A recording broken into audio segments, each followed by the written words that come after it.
Hello అండి, welcome back to our channel Manohari vlogs. ఈరోజు మనం సొరకాయ పచ్చికారం ఎలా చేయాలా అనేది అయితే మనం మన ఛానల్లో చూసేద్దాం. మనమైతే ముందుగా ఒక సొరకాయను అనేది తీసుకుని సొరకాయను అనేది చిన్న చిన్న ముక్కలుగా అయితే కట్ చేసుకోవాలన్నమాట.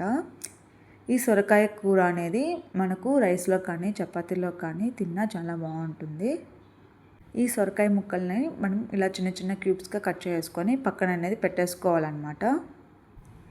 నెక్స్ట్ వచ్చేసి మనం ఒక 4 పచ్చిమిరపకాయలు అనేది తీసుకుని మిక్సీ పట్టేసుకొని పక్కన పెట్టుకోవాలి.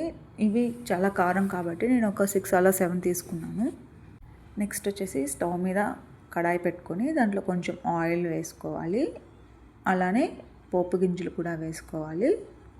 అలానే ఒక చెంచా వచ్చేసి పచ్చెనగపప్పు, అలానే ఒక చెంచా వచ్చేసి మినపగుండ్లు అనేది వేసుకోవాలి. అలానే వచ్చి కరివేపాకు, 2 ఎండుమిర్చి అనేది వేసుకుని బాగా వేయింపుకోవాలి. మాడకుండా అనేది వేయింపుకోవాలన్నమాట. అవి బాగా వేగాక మనం ముందుగా కట్ చేసి పెట్టుకున్నాం కదా సొరకాయ ముక్కలు అనేటివి వేసుకుని వేయించుకోవాలి. ఆల్రెడీ సొరకాయ అనేది వాటర్ కంటెంట్ ఉంటుంది కాబట్టి సొరకాయలో వాటర్ అనేది మన ఇష్టం. నెక్స్ట్ వచ్చి ఒక స్పూన్ సాల్ట్ వేసుకుని బాగా మిక్స్ చేసుకోవాలి. అలా మిక్స్ చేసుకున్న సొరకాయల మీద అనేది మూత పెట్టేసుకోవాలన్నమాట. అలా మూత పెట్టడం వల్ల సొరకాయ ముక్కలు అనేవి బాగా ఉడుకుతాయి. అందుకని మూత పెట్టుకోవాలన్నమాట. ఒకవేళ వాటర్ అనేది మీకు సరిపోకపోతే మధ్యలో అనేది వాటర్ యాడ్ చేసుకోవచ్చు. ఒక చిన్న గ్లాస్ నిండా అలా యాడ్ చేసుకోవచ్చు అన్నమాట.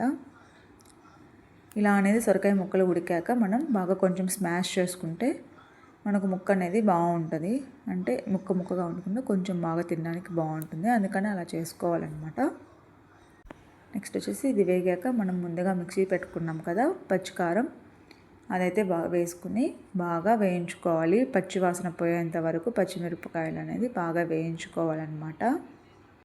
నెక్స్ట్ వచ్చేసి మనమైతే పచ్చి కొబ్బరిని అయితే మిక్సీ వేసేసుకుందాం.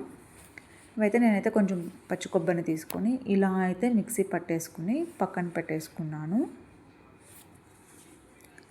నెక్స్ట్ వచ్చేసి అది అనేది పచ్చి వాసన పోయాక వేయించుకున్నాం కదా, అప్పుడు వచ్చి మనం మిక్సీ పట్టుకున్న కొబ్బరిని అయితే వేసుకుని బాగా వేయించుకోవాలన్నమాట. ఇలా బాగా మిక్స్ అయ్యే వరకు వేయించుకోవాలి.